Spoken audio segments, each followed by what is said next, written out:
오라오라 반갑습니다. 안녕하세요. 목소리 좀 가라앉은 것 같네요. 오라 반갑습니다.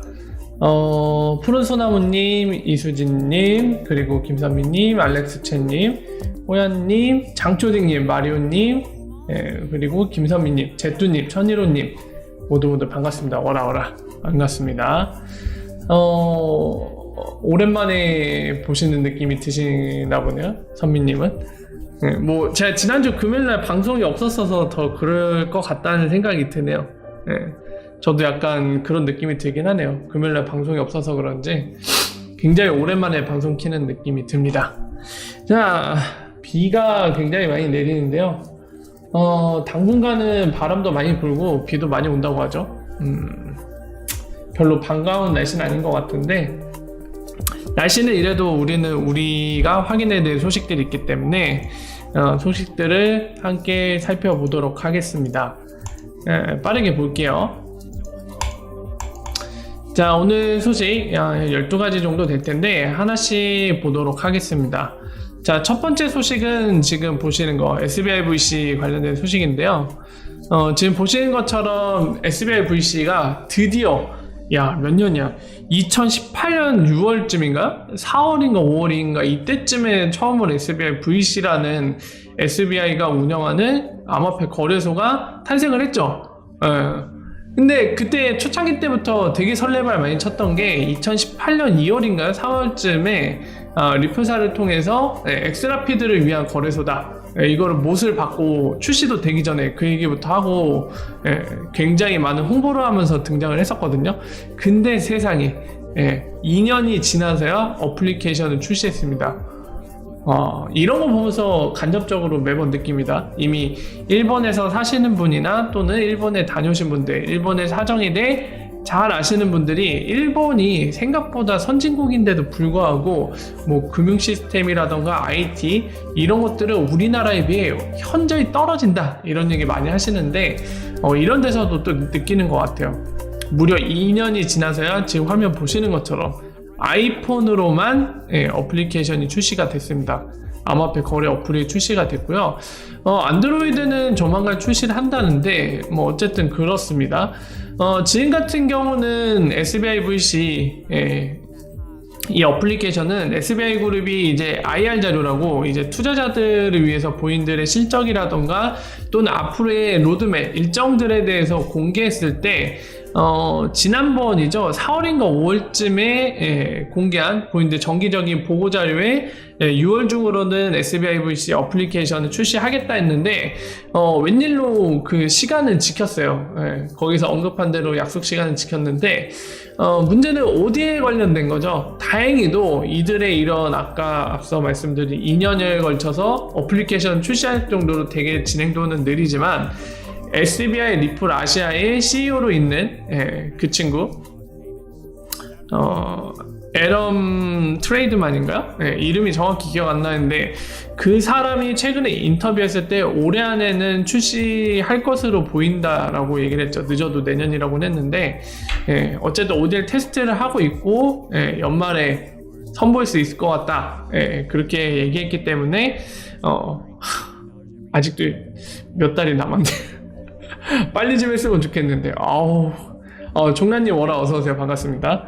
자, 어쨌든 SBI VC 어플리케이션 출시됐고 이들의 이런 느린 거북이 같은 스텝으로 일단은 뭔가 진행을 시키고 있다는 거, 그런 거 확인할 수 있는 소식이었고요. 두 번째 소식 보겠습니다. 두 번째 소식은 이제 OD에 관련된 소식인데 ODA 볼륨이 지금 많이 줄어 있습니다. 많이 줄어 있는데 이런 와중에 이제 ODA를 추적하는 친구들 몇 명이 있거든요. 지금 보시면 이 친구요.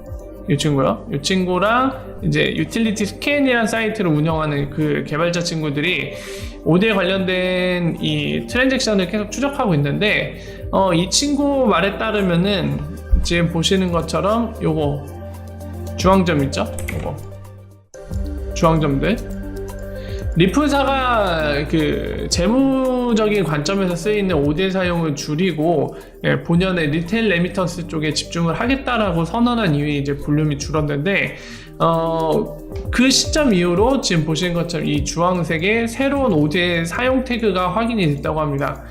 그것 때문에 굉장히 흥분을 하고 있는데요.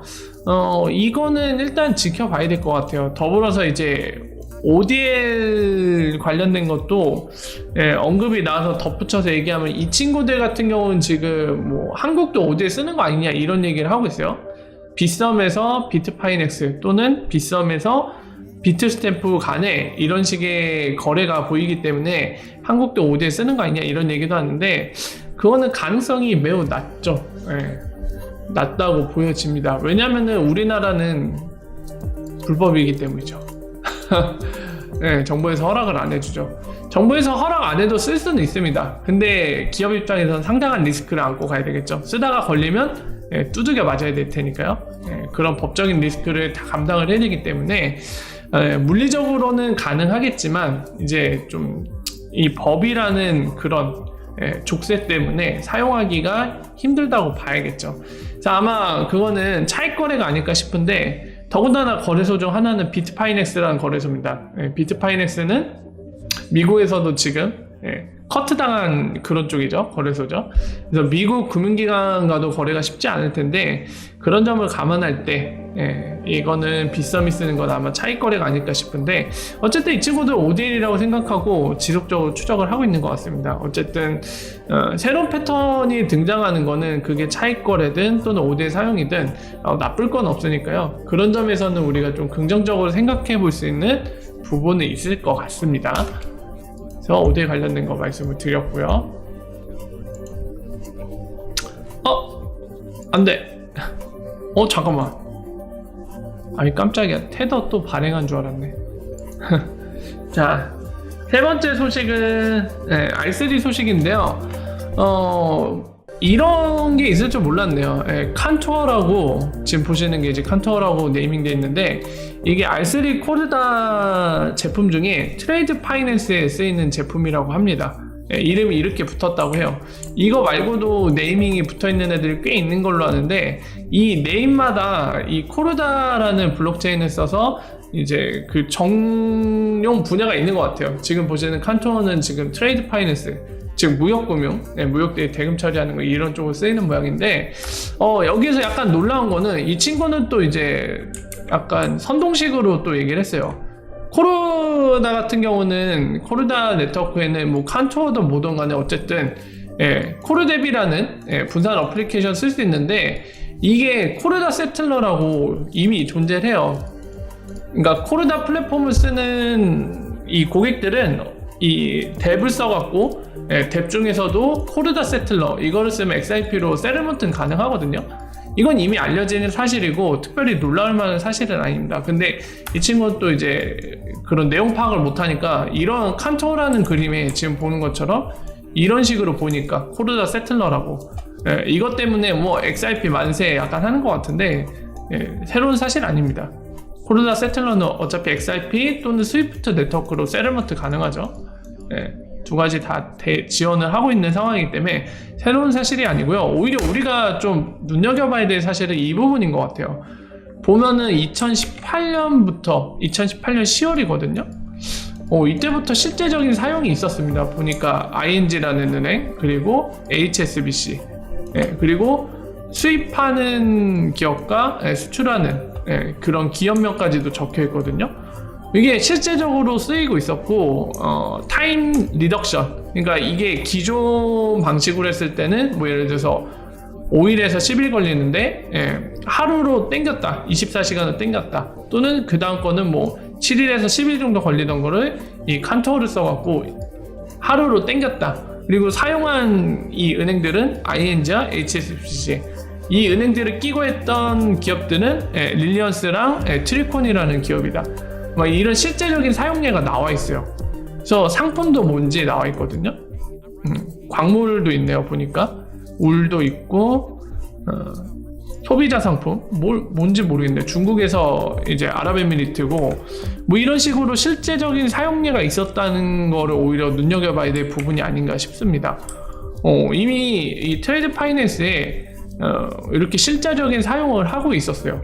그래서 이런 거는 진짜 뭐라 해야 될까요? 블록체인이 신기루가 아니라 진짜 실제적인 사용, 상업용으로 이미 사용을 어느 정도 하고 있는 다가올 미래의 그 자체가 아닌가 라고 주장할 수 있는 부분에 이제 근거와 밑바탕이 될 부분들이 이런 팩트겠죠. 여전히 이제 블록체인에 대해 부정적인 시각을 갖는 사람들은 블록체인은 그냥 한낱 신기루에 불과하다. 그냥 놀라운 사기 중에 하나로 기록될 것이다 라는 그런 비유도 하면서 굉장히 부정적으로 얘기하는데 지금 이런 것들을 보면은 그렇게 단정 짓기에는 뭔가 굉장히 어려워 보이죠. 실제적으로 은행들과 기업들이 참여해서 이렇게 쓰고 있기 때문에 오늘날까지요. 자, 그래서 그런 점에서 좀 실제적인 예로 참고할 수 있는 그런 소식이 아닌가 싶습니다. 굿데이님 워라 어서오세요. 반갑습니다. 자, 그래서 R3 소식 설명드렸고요. 자, 다음 네 번째 소식 말씀드릴게요. 이거는 제가 예전에도 한번 설명드린 적이 있거든요. 혹시 기억하실지 모르겠는데 XRP 레저 TPS가 그때 몇 가지 올라갔죠? 80이 넘었나요? 얼마였지? 뭐 600도 됐었나요? 어쨌든 TPS가 굉장히 높았어요. 평소랑 다르게. 지금 잠깐 가서 현재 TPS 좀 볼게요. 보면서 이제 예전에 어느 정도였는지 좀 비교를 하면서 말씀드리는 게 기억하시기 좋으실 것 같아서 보면서 말씀드릴게요. 지금 현재 XRP 레저 상태를 여기 말고 여기에 가서 보죠. 개발자 사이트 가서 보는 게 낫겠네요. 여기에서 라이브로 보는 거. 지금 TPS가 한 9.2 정도 나오네요. 9.2 그죠? TPS 한 9 정도 나옵니다. 근데 아까 말씀드린 것처럼 예전에는 다 들게요. 예전에 막 한 80 뭐 또는 600 막 이렇게 올라간 적이 있거든요. 순간순간. 근데 그때 이거 올라가는 거 보면서 다리님 어서오세요. 워라 반갑습니다. 그 당시 이거 높아진 거 보면서 혹시 좋은 일이 있는 거 아니냐, 뭐 은행이 쓰거나 또는 ODA 고객이 많이 늘어갖고 ODA 사용량이 늘어나서 이런 거 아니냐, 뭔가 커다란 변화가 있는 거 아니냐, 매스 어답션이 있는 거 아니냐, 대량 사용이 막 이런 식의 얘기가 돌았는데 그 내용을 보니까 BTC였죠. XRP 레저에서 비트코인 발행해갖고 이게 엄청 옮겨져갖고 이 TPS가 높아진 거였고, 이 내용을 디테일하게 제 방송에서 제가 살펴보면서 설명드린 적이 있습니다. 기억나실 분들은 기억나실 거예요. 그래서 살펴보니까 IOU 형태로 발행을 해갖고 이거를 쓸데없이 막 옮겼다가 다시 갖고 왔다가 막 엄청 쪼개갖고 막 0점 단위로 쪼개서 막 뿌렸다가 모았다가 하면서 스팸 형태로 한글로 적을게요. 아무 의미 없이 이 짓거리를 하고 있었기 때문에 이게 올라간 걸 확인해서 제가 설명을 드렸었는데, 최근에도 이제 비트코인이 막 돌아다니다 보니까 방금 설명드린 그때처럼 비트코인이 또 돌아다니니까 사람들이 야 비트코인 봐라, XRP 레저로 비트코인이 처리되고 있다, 이 떨거지들아, 비트코인 찬양자들한테, 신봉자들한테 이 떨거지들아 막 이러면서 이런 얘기도 하고 싸우고 있는 것 같은데 의미가 없습니다. 그때도 설명했고 오늘도 다시 한번 설명하겠지만 XRP 빼고는 XRP 레저에서는 다 IOU예요. IOU는 쉽게 생각하면 수표라고 생각하면 알기 쉽다고 했죠. 수표는 일종의 증서잖아요. 실제 그 물건이 아니라 예를 들면은 뭐 비트코인 100개 수표에다 이렇게 적고 수표 발행인이 뭐 예를 들면 팩토리 이렇게 적혀 있는 거잖아요. 그래서 이거 누가 갖게 돼요. 갖게 되면은 팩토리 발행자한테 야 나 비트코인 100개로 바꿔줘 해서 비트코인으로 바꿀 수 있는 게 보통 통상적인 일반적인 정상적인 경우인데, 팩토리가 나 돈 없어 파산 이러면은 이게 이 종이의 가치는 뭐예요? 그냥 백지예요. 진짜 비트코인이 아닌 거죠. 더 적나라하게 비교하면 비트코인이라는 블록체인의 계정에 100개가 놓여있는 그 계정을 내가 보유한 게 아니라 팩토리가 발행한 수표 같은 비트코인 100개짜리 수표랑 똑같은 건 거죠. 그러니까 엄밀히 말하면은 발행인이 나 파산이야 이러면 끝나고 못 바꿔주겠어. 이러면은 끝나는 거죠. 백지인 거죠. 바로 지금 돌아다니는 게 XRP 레저에서 돌아다니는 게 IOU예요. 누군진 모르겠지만 발행이 누군진 모르겠지만 이 물음표의 사나이, 의문의 사나이가 비트코인에 발행을 해갖고 쓸데없이 스팸 성격으로 막 옮기는 거예요. 계속 아무 이유도 없이. 그 내용입니다. 그래서 이거 갖고 내용이 파악이 되셨으면은 비트코인 찬양론자들한테 야이 떨거지들아, 야, XRP 레저에서 비트코인 거래해야 된다. 너희 필요가 없어 임마. 이런 얘기 할 필요도 없는 거고, 이거 갖고 와 초대박 이럴 필요도 없는 겁니다. 아무 의미 없는 스팸성 트랜잭션이에요. 그래서 그 리플샤의 닉이란 개발자, 시뿔뿔 개발자죠. 이 친구도 그 설명을 다시 한번 해주고 있는 겁니다. 자, 이게 네 번째 소식이었고요. 다섯 번째 소식은 이제 그겁니다. 제 기억으로는 한 달 전인가 두 달 전에 헤데라라고 이 블록체인도 이제 구글 클라우드랑 파트너십 맺으면서 구글 클라우드에서 야 헤데라라는 곳과 파트너십 맺었다 해갖고 굉장히 이슈화되면서 그때 아마 가격도 떡상했던 그런 암호화폐로 기억이 나는데요. 이 친구도 이제 BRD 원래 이제 스프링, 그러니까 리프사가 간접적으로 투자한 곳이죠. 그 투자받은 BRD 월렛에서 이 헤데라 네트워크도 지원을 한다는 소식입니다.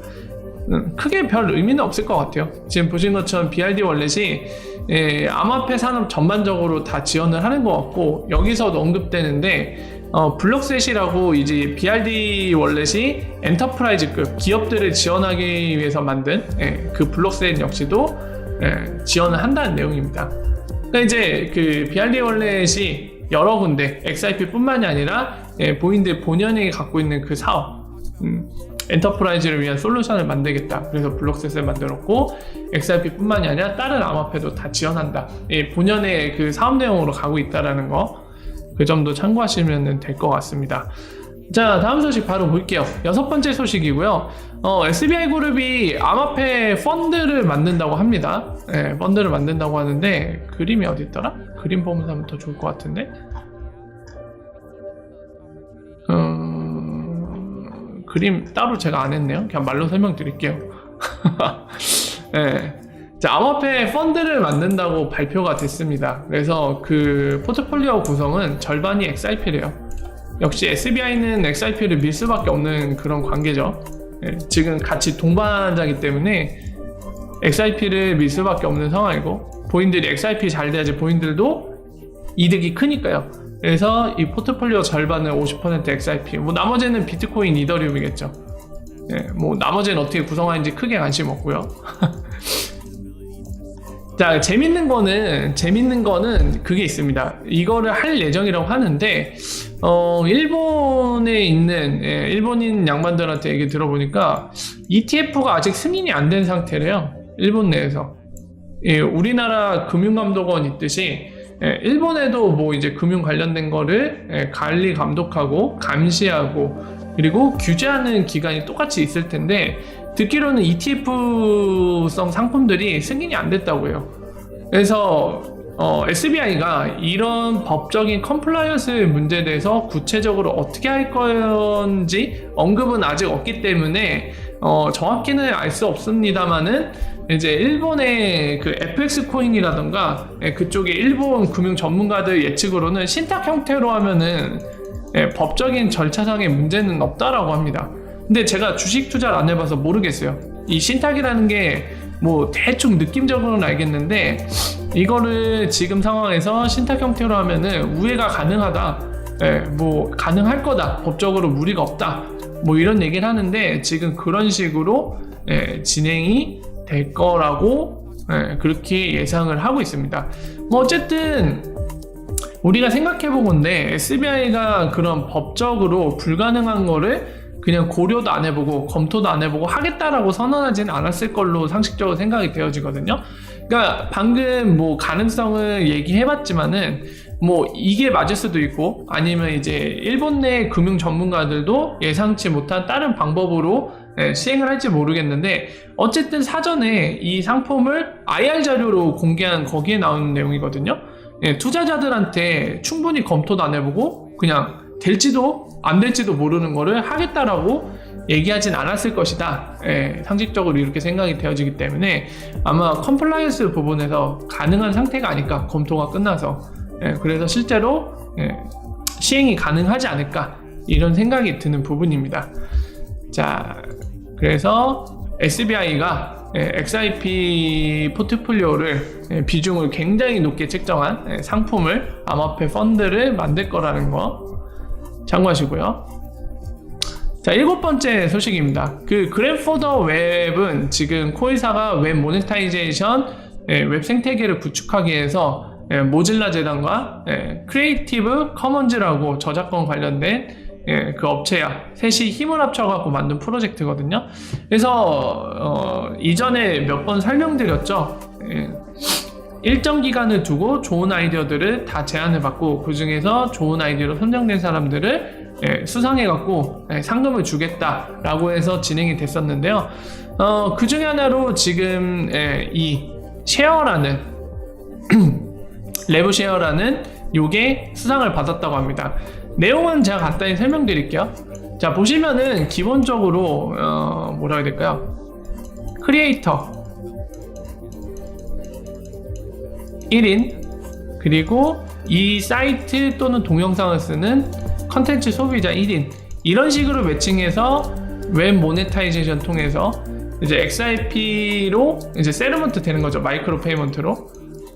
또는 이제 어폴드라던가 또는 게이트허브라던가 스트롱홀드 같은 그 피아트 ILP 커넥터를 사용해서 뭐 달러나 이런 걸로 바꿔받을 수도 있겠죠, 크리에이터가.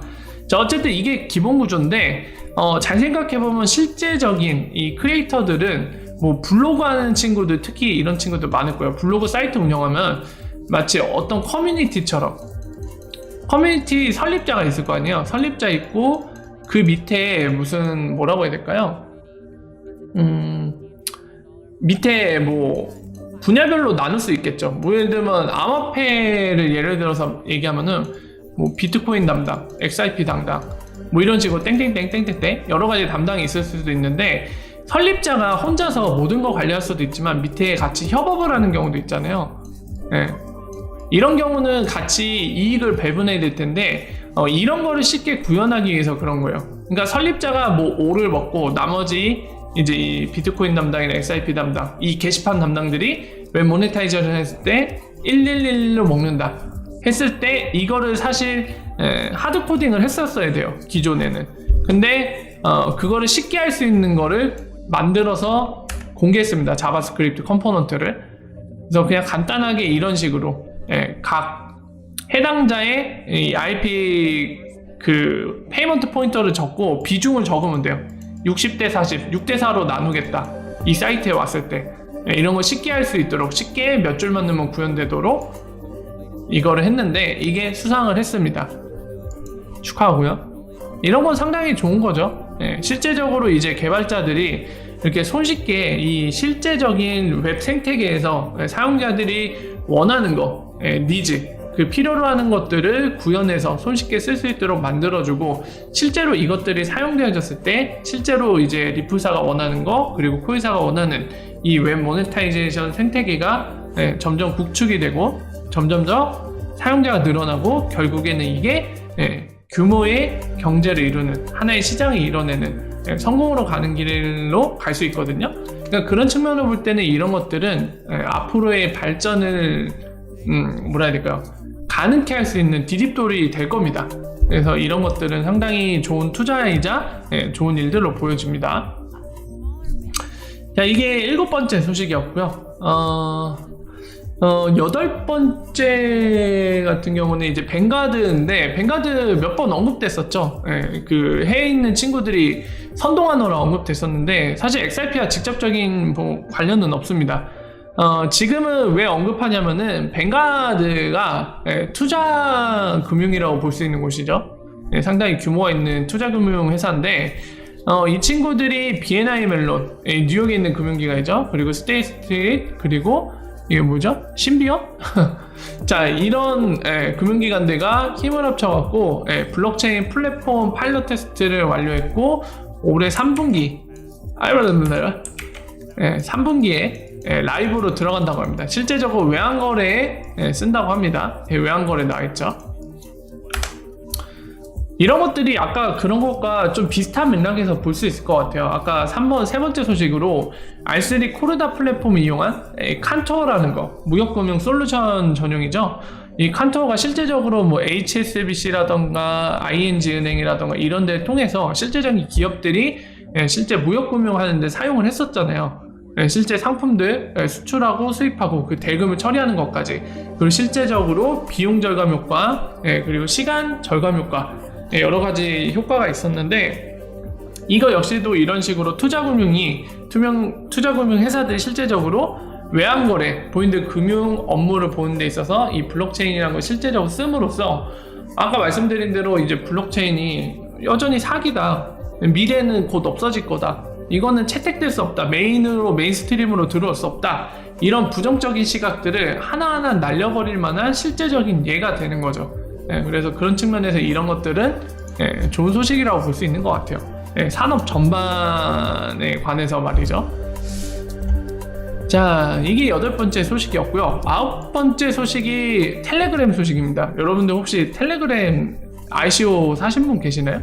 텔레그램 토큰? 근데 뭐 어쨌든 간에 중지됐었죠. SEC에 막혀갖고 중지됐었는데, 결국에 한 6달 정도의 여러 가지 과정들을 거쳐서 결정이 됐다라고 합니다. 영만법원에서 최종 결정을 했는데, 텔레그램은 SEC한테 페널티, 즉 과징금을 맞게 됐습니다. 그 규모는 여기에 적혀 있네요. 1,850만 달러. 그럼 우리나라 돈은 얼마죠? 한 200억 넘겠네요. 200억 넘게 페널티를 받았습니다. SEC 얌얌하겠네.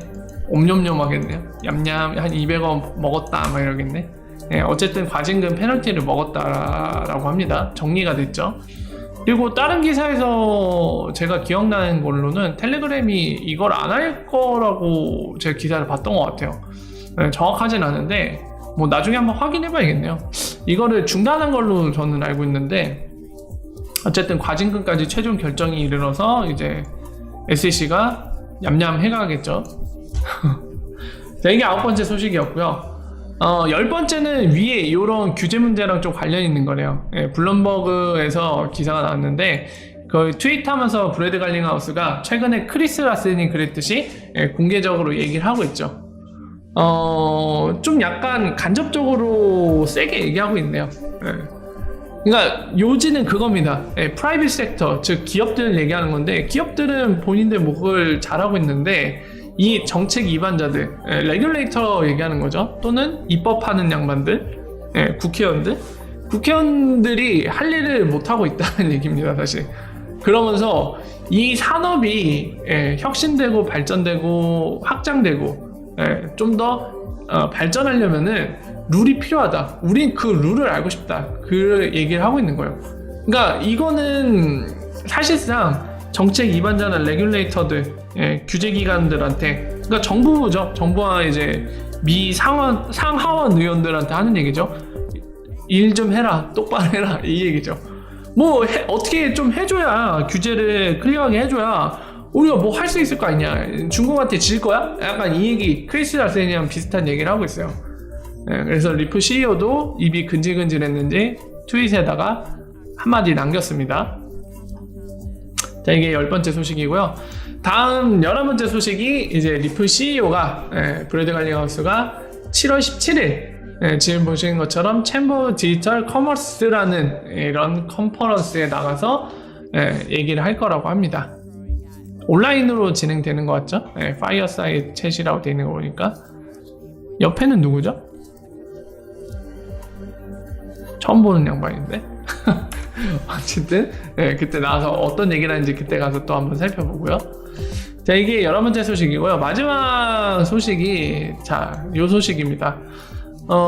제가 이전에도 한번 언급을 했는데 그때는 약간 감으로 얘기했어요. 그냥 정확한 데이터를 집계하지 않고 감으로만, 아무래도 2분기에는 1분기에 급감했던 OTC 판매, 장외 판매보다 2분기에는 확실히 늘었을 것 같다 라고 추세를 보면서 대략적으로 말씀드렸는데, 방금 말씀드린 그 부분에 대해 데이터를 집계를 해봤습니다. 이항하는 거 지금 보시는 것처럼 2019년 1월 1일부터 2020년 6월 26일까지 이 전체적인 분기 추이를 살펴봤어요. 어떤 추이냐면은 이 XRP2 계정, 즉 리프사가 뉴욕 금융당국한테 벌금을 한 대 두들겨 맞고 나서 공식적으로 비트 라이센스를 획득해서 XRP를 합법적으로 판매하는 그 계정이거든요.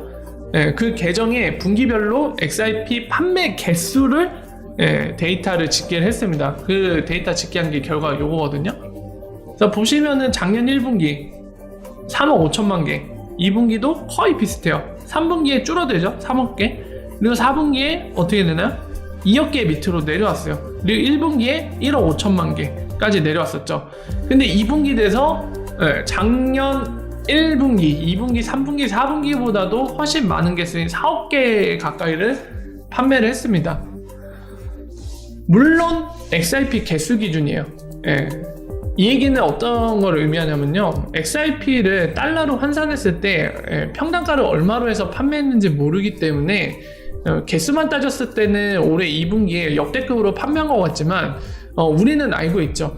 2019년 1분기, 2분기, 3분기 때 XRP 가격이 지금보다 높았어요. 그래서 아마도 그런 거 감안할 때 1분기, 2분기, 3분기보다는 달러 기준으로 계산했을 때는 적을 것 같고요.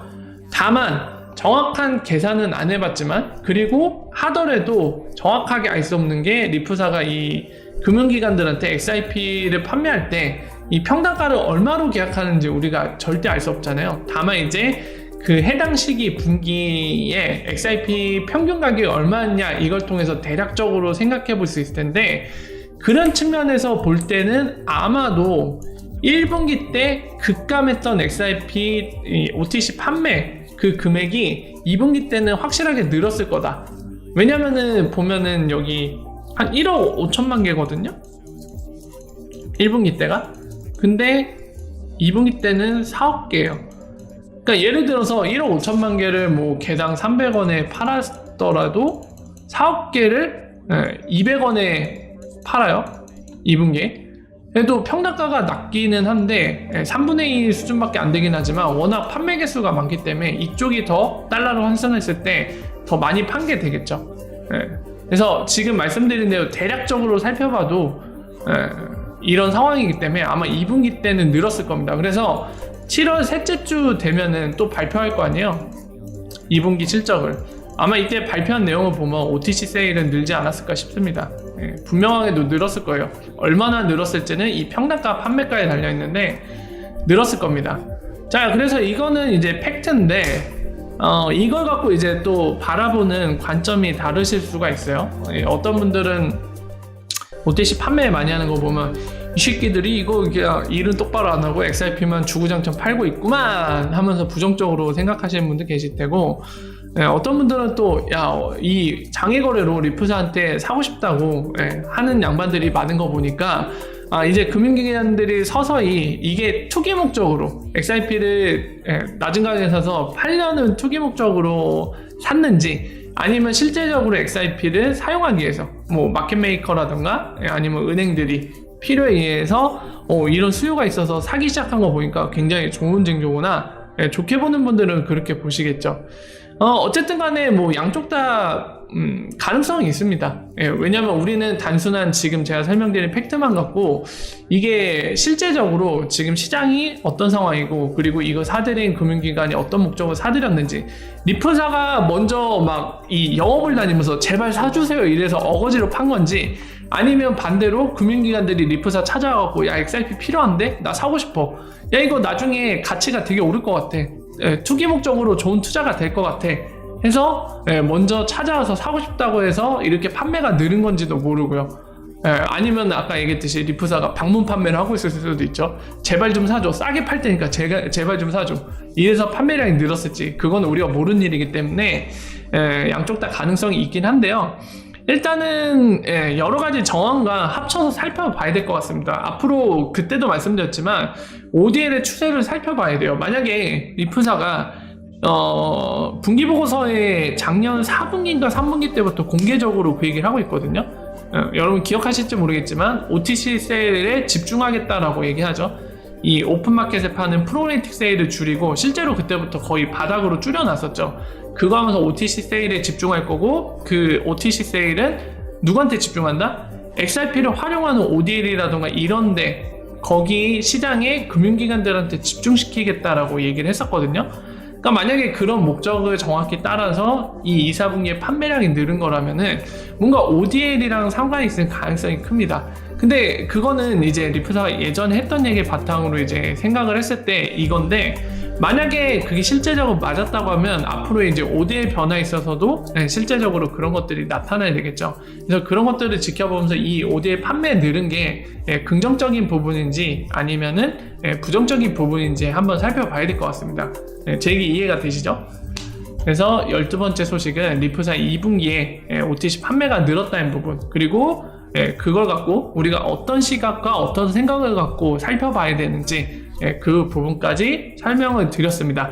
자, 오늘 여기까지 설명드린 게 이제 지난주 금요일부터 오늘까지 있었던 중요한 소식들을 정리해서 말씀드렸는데요. 잠깐만 쉬었다가 2부 때 Q&A 때 여러분들 궁금한 거 또는 함께 얘기 나누고 싶은 거 얘기 나눠보도록 하겠습니다. 잠깐만 쉬었다 갈게요. 뿅!